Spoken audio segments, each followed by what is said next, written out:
네, 한남중학교 중고등부 친구들 안녕하세요. 네, 오늘 이 시간도 우리 친구들과 함께 같이 하나님 말씀을 나눠보도록 하겠습니다.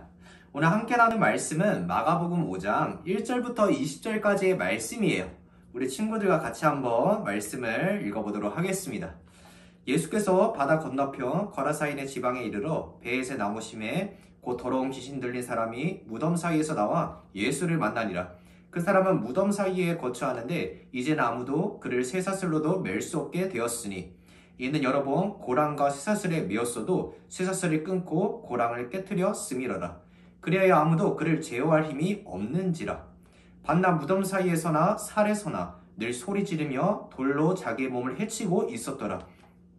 그가 멀리서 예수를 보고 달려와 절하며 큰 소리로 부르짖어 이르되 지극히 높으신 하나님의 아들 예수여, 나와 당신이 무슨 상관이 있나이까? 원하건대 하나님 앞에 맹세하고 나를 괴롭히지 마옵소서 하니, 이는 예수께서 이미 그에게 이르시기를 더러운 귀신아 그 사람에게서 나오라 하셨습니다. 이에 물으시니 내 이름이 무엇이냐? 이르되 내 이름은 군대니 우리가 많으이니이다 하고. 아멘. 오늘 우리 친구들과 함께 나누는 말씀 제목은 바로 모두가 두려워 떠는 분 이라는 말씀 제목을 가지고 우리 친구들과 같이 말씀을 나눠보도록 하겠습니다. 네, 여기 있는 우리 중고등부 친구들, 여기는 중고등부 친구들은 혹시 두려워하고 무서워하는 것들이 있나요? 전도사님도 무서워하는 것이 있어요. 이번에 자료를 찾다 보니까 전도사님은 환공포증이 있더라고요. 구멍들이 여러 가지 많은 거에 대해서 전도사님이 징그러워하고 그걸 보고 있으면 뭔가 소름이 끼치더라고요. 여기는 우리 중고등부 친구들도 이러한 자신이 무서워하고 두려워하는 것들이 하나쯤은 있을 거예요. 어떤 친구는 황공포증, 어떤 친구들은 폐쇄공포증, 또 공황장애라 하죠. 그리고 물공포증, 또 벌레를 무서워하는 친구들. 여기는 친구들 중에 바퀴벌레 좋아하는 친구들 있나요? 바퀴벌레가 지나다니며 강아지처럼 쓰다듬는 친구들 있나요? 아마 없겠죠. 이처럼 우리는 모두 이렇게 공포, 무서워하는 것, 이런 것들을 하나쯤은 가지고 있어요. 또 어떤 친구들은 귀신을 두려워하는 친구들도 있을 거예요. 그런데 이러한 귀신마저도 두려워하는 그런 분이 있다고 해요. 우리 말씀 속으로 들어가서 그분이 누구신지 같이 한번 살펴보도록 하겠습니다. 예수님께서는 이제 가버나움이라는 이 동네에서 하나님 말씀을 선포하시고 또 많은 사람들을 치료하시고, 그 다음에 예수님께서 향하신 곳은 어디냐면 바로 이제 유대 땅이 아니라 이방 땅으로 가게 됩니다. 그 이방 땅 중 하나가 어디냐면 바로 우리 본문의 말씀에 나와 있는 바로 거라사 지방이에요. 이 지방으로 예수님께서 향하시게 돼요. 그런데 이 거라사 지방 가운데 어떤 무덤이 있었습니다. 근데 이 무덤 사이에 어떤 광인이 있었다고요. 광인은 한마디로 미친 사람이에요. 귀신에 들려서 제 정신이 아닌 사람인 거예요. 이러한 광인이 그 무덤 사이에서 지내고 있었다고 해요. 예수님께서 이 무덤 사이를 지나가신 때는 바로 저녁이었습니다. 근데 이 사람은, 이 광인은 어떠한 행동을 취하고 있냐면, 오늘 본문 말씀을 보게 되면 그는 쇠사슬에 묶이지 않은 상태로, 옷도 제대로 입지 않은 그런 상태라고요. 사람들이 이 사람을 어떻게든 제어하고자, 너무나 자기 몸을 해하고 큰 소리로 소리치르는 이 사람을 어떻게든 제어하고자 쇠사슬로 묶으려고 그렇게 노력을 해봤어도 그렇게 할 수가 없었어요. 왜냐하면 그 힘이 너무나 강했기 때문이에요. 여기 사진 하나가 있습니다. 이 사진을 보면 우리 친구들 어떤가요? 딱 보기에 전도사에 그냥 근육질에 그림을 올렸지만 아마 이것보다 더 흉측한 모습이었다고 이렇게 한번 생각을 해볼 수가 있어요.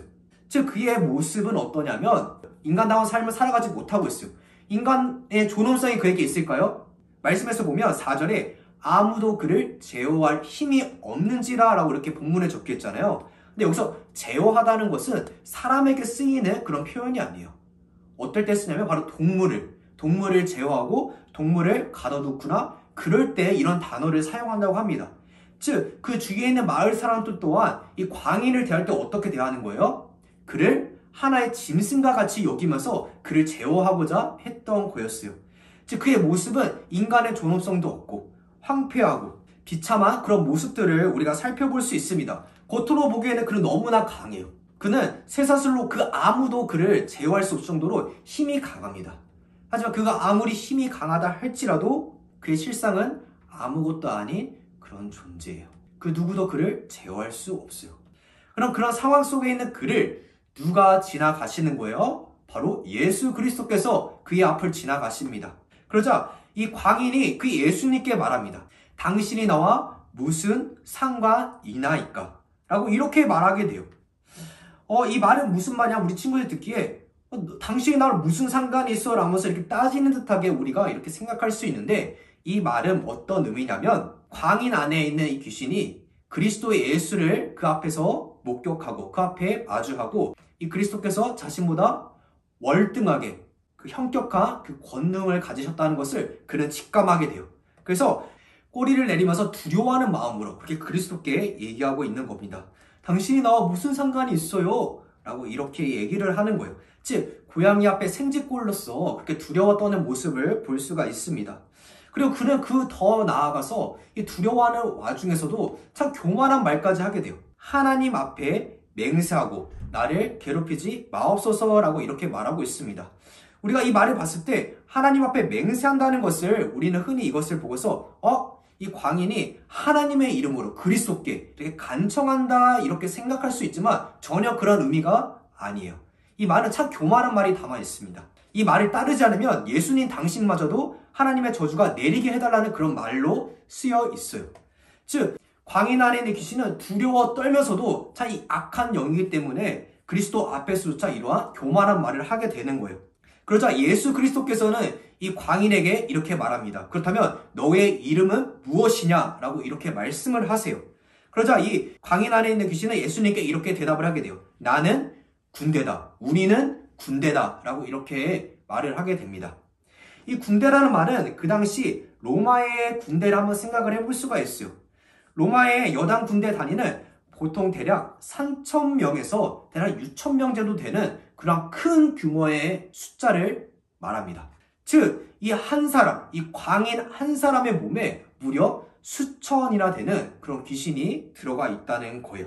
하지만 이 수천이나 되는 이 귀신이 단 한 사람, 누구? 예수 그리스도를 어떻게 하고 있어요? 바로 두려워하고 있어요. 두려워 떨면서 나와 당신이 무슨 상관이나이까? 라고 이렇게 말하고 있는 거예요. 이 수천이나 되신 이 귀신이 이 사람 안에 있으니까 이 사람은 아까도 좀 전에도 얘기했듯이 인간다운 삶을 전혀 살 수가 없는 거죠. 즉 이 광인의 모습은 어떤 모습인가요?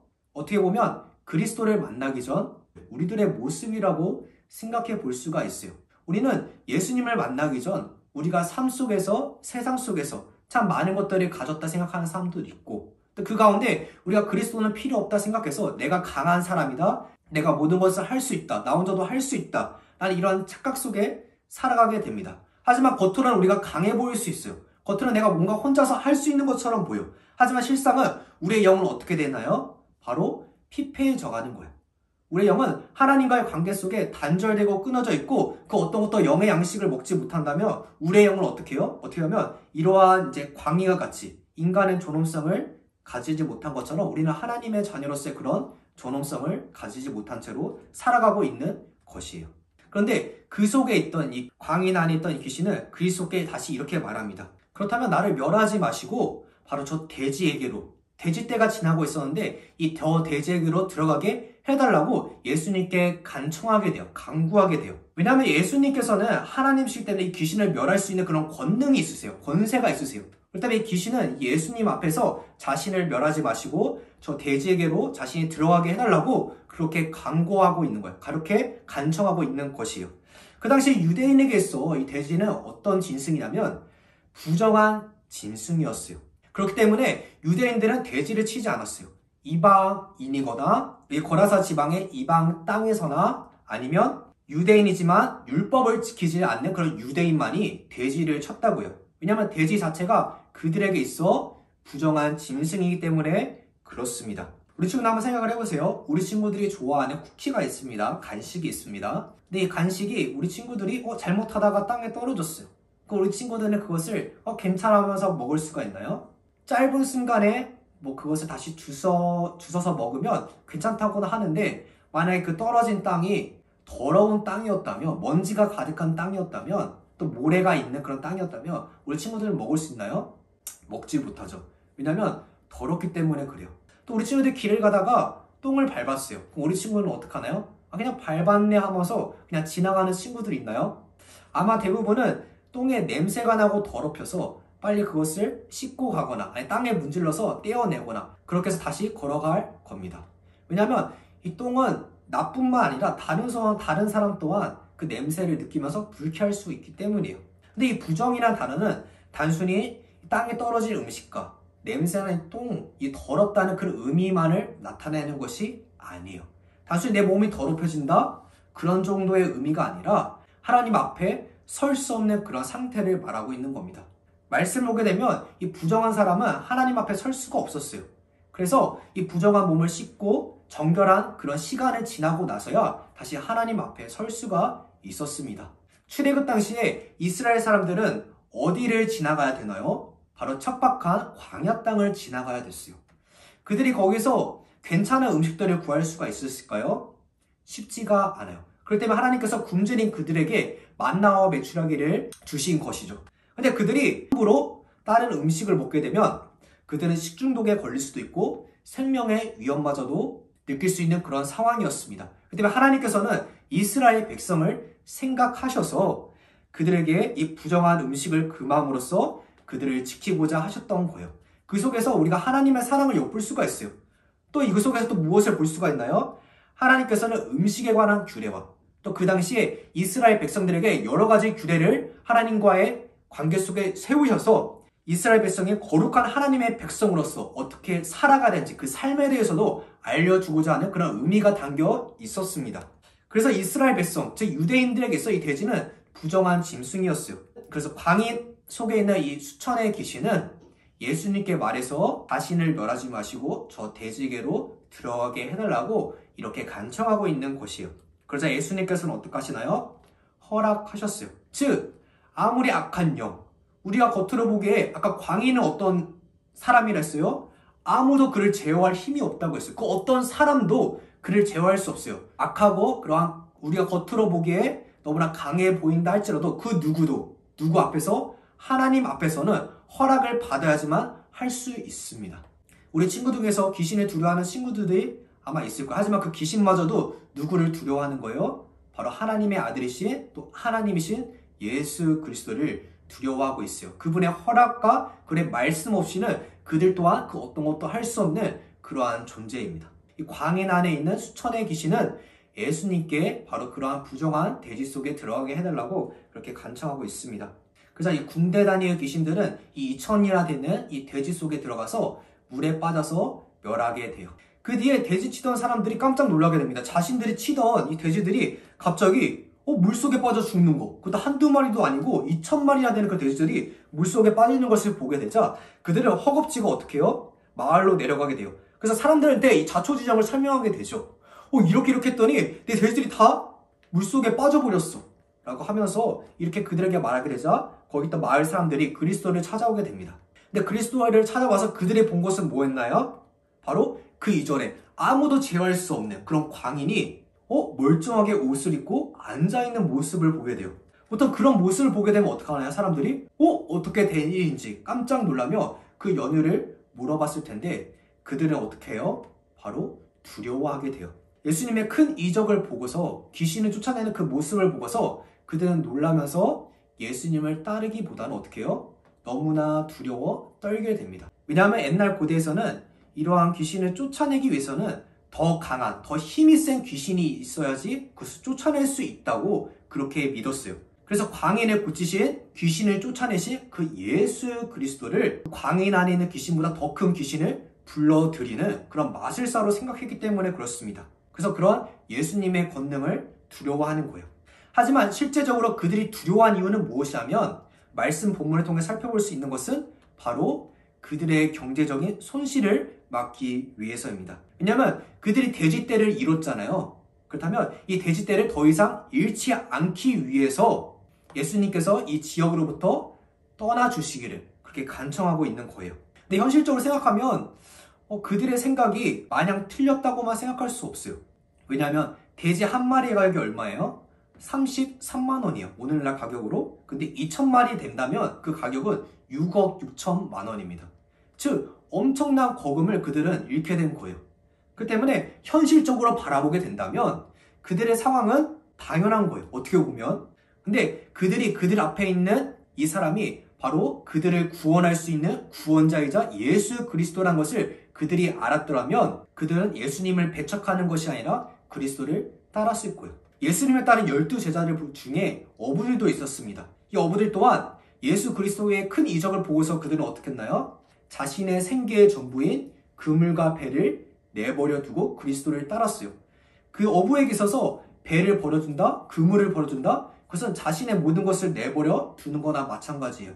그들은 자신의 모든 것을 내버려 두고 그리스도를 따른 거예요. 왜냐하면 이 사람이 하나님의 아들이자 그리스도의 일이라는 것을 믿었기 때문에, 그런 확신이 있었기 때문에 그들은 그리스도를 따라갈 수 있었습니다. 그런데 여기는 이 마을 이방 사람들은 이 앞에 있는 사람의 큰 이적을 보고서 그를 두려워하게 돼요. 그리고 자신에게 경제적인 손실이 끼칠까 봐 어떻게 했어요? 그리스도께서 떠나시기를 이렇게 간청하게 됩니다. 즉 여기 있는 사람들은 뭐예요? 바로 복음의 기회를 놓쳐버린 거예요. 그들은 그 중에서 특히나 그들 중에 이 돼지치던 사람들은 바로 그 현장을 목격했습니다. 그리스도께서 말씀으로써 명하셔서 이 귀신을 쫓아내신 것을, 또 그 광경을 그들은 봤어요. 눈앞에서 직접 목격을 했어요. 하지만 그들은 현장에서 직접적으로 보고서 그리스도를 통해서 복음을 받아들일 수 있는 그런 기회가 주어졌지만 그들은 그 순간에 자신의 두려움과 또 그간의 경제적인 손실을 생각해서 어떻게 했어요? 그리스도에 대한 그 복음의 기회를 그들은 저버리게 됩니다. 놓치게 되는 거예요. 하지만 그 가운데 어떤 사람? 자신은 광인이고 악한 영 가운데 사로잡혔지만 그 가운데 어떤 사람? 바로 그리스도를 만난 이 광인은 어떻게 했어요? 그리스도의 말씀 가운데 치료받을 수 있었어요. 그래서 그는 어떻게 합니까? 마을 사람들은 예수님께 떠나기를 간청했지만 여기 있는 이 광인은 어떻게 했어요? 고침받은 이 사람은 바로 그리스도 당신과 함께하기를 간청하게 됩니다. 내가 이제 주님과 함께하고 싶어요. 이렇게 예수님께 말하게 되는 거예요. 겉으로 보기에 처음에 미쳐 보이고 너무나 인간적인 존엄성도 없고 황폐하고 또한 살아갈 수 있는 그 힘마저도 없어 보이는, 겉으로는 강해 보이지만 인간의 존엄성 하나도 없는 이 사람이 그리스도를 만나고 어떻게 됐어요? 바로 당신과 함께하기를 원합니다. 내가 그리스도 당신과 함께하기를 원합니다. 라면서 이렇게 변화된 모습을 우리는 볼 수가 있습니다. 그리고 예수님께서는 그의 말을 허락하지 않으셨어요. 그리고 그에게 한 가지 사명을 말씀하셨어요. 그것은 무엇이냐면 바로 복음 전하는 사명이에요. 예수님께서는 그에게 말씀하십니다. 바로 너를 불쌍히 여기신 것, 즉 너가 지금 경험한 그것을 바로 내 가족들에게 알리라는 거예요. 대가볼리라는 이방 땅에 너가 이제까지 경험한 그것을, 하나님의 복음을 다른 사람들에게 전하라는 거예요. 그에게 그러한 사명을 맡깁니다. 처음에 그는 황폐한 삶이에요. 귀신 들렸고 그 가운데 우리가 겉으로 보기에는 아무것도 할 수 없는 그런 상황, 누구도 그를 제어할 수 없는, 짐승과도 같이 여겼던 그러한 사람이었어요. 하지만 그가 그리스도를 만나고 어떻게 했어요? 하나님의 말씀으로서 치료받고 이제 그는 복음을 전하는 사명자의 삶을 살아가게 됩니다. 근데 이러한 광인이 경험한 바로 큰 이적이 이 광인에게 국한된 것이 아니에요. 바로 우리에게도 이러한 하나님의 놀라운 사역과 은혜가 우리에게도 함께할 수 있습니다. 아까 전도사님 뭐라 했나요? 예수님을 만나기 전 우리의 모습이 이러한 광인의 모습과 참 비슷하다고 했어요. 영적으로 황폐하고 많은 것을 가진 듯 보이고 내 스스로는 강해 보인다 하지만 우리는 아무것도 아닌 그런 존재. 하나님 앞에 서면 우리는 단지 죄인일 뿐인 그러한 존재란 것을 같이 한번 나눴습니다. 하지만 그러한 우리가 우리 현실 가운데 참 우울하고 낙담하고 참 여러 가지 가운데 낙심한 상황 가운데 있다 할지라도 우리가 누구를 만나면, 바로 그리스도를 만나면 우리도 이러한 변화된 삶으로서, 복음 전하는 삶으로서 우리가 나아갈 수가 있습니다. 마지막으로 마가복음 5장 2절 말씀 다시 한번 묵상하고자 합니다. 배에서 나오심에 곧 더러운 귀신 들린 사람이 무덤 사이에서 나와 예수를 만나리라. 무덤 사이에서 나와 예수를 만나리라. 여기는 우리 친구들 지금 어떤 상황인지 전도사님이 정확히 알기 힘든 부분들이 있을 거예요. 하지만 우리의 모습이 어떻든 간에 우리가 무덤 속에서 피폐하고 어린이 삶 가운데 우리 힘으로 아무것도 할 수 없을 것조차 보이는 그런 삶 속에 있다 할지라도 그런 가운데 누가 지나가십니까? 바로 그리스도께서 지나가십니다. 그리스도께서 지나가게 되면 이 광인도 어떻게 했어요? 황폐하고 부정한 그런 무덤이라는 곳에서 그는 나와서 누구를 만나게 되어 바로 그리스도를 만나게 돼요. 영접하는 자, 곧 그 이름을 믿는 자들에게는 하나님의 자녀가 되는 권세를 주신다고 하셨어요. 그리스도께서는 우리 마음의 문을 항상 두들겨 주세요. 우리 친구들의 이름을 부르면서 항상 마음의 문을 두들겨 주세요. 그럴 때 우리 친구들이 그 문을 열고서 그리스도를 영접하게 되면 예수님께서는 우리 친구들과 더불어 함께 하시고 우리 친구들도 그리스도로 더불어서 하나님의 자녀가 되는 그 권세를 누릴 수가 있는 거예요. 여기는 모든 중고등부 친구들도 혹시나 우울증 가운데 힘들어하는 친구들이 있을 수 있어요. 또 혹시나 학업으로 인한 스트레스 때문에 힘들어하는 친구들이 있어요. 또 혹여나 친구와의 관계 가운데 또 엄마 아빠의 관계 가운데 힘들어하는 친구들 있을 수 있어요. 하지만 그런 상황 가운데 있다 할지라도 우리 가운데 누가 찾아오세요? 바로 그리스도께서 찾아오십니다. 그리고 그리스도를 그 만난 사람만이 바로 이 광야처럼 어떻게 해요? 그리스도의 복음을 전할 수가 있는 거예요. 그가 경험한 것을 다른 사람한테 전할 수 있는 그 사명 또한 그는 얻게 된 거예요. 그 전에는 아무것도 아닌 삶이었어요. 하지만 그런 삶에서 벗어나서 이제 그는 어떻게 해요? 그리스도를 만난 뒤 이제 하나님의 자녀로서 복음을 전하는 그런 사명자 역할을 감당하게 됩니다. 여기는 중고등부 친구들 모두도 그런 삶으로서 우리가 나아갈 수 있기를 소망합니다.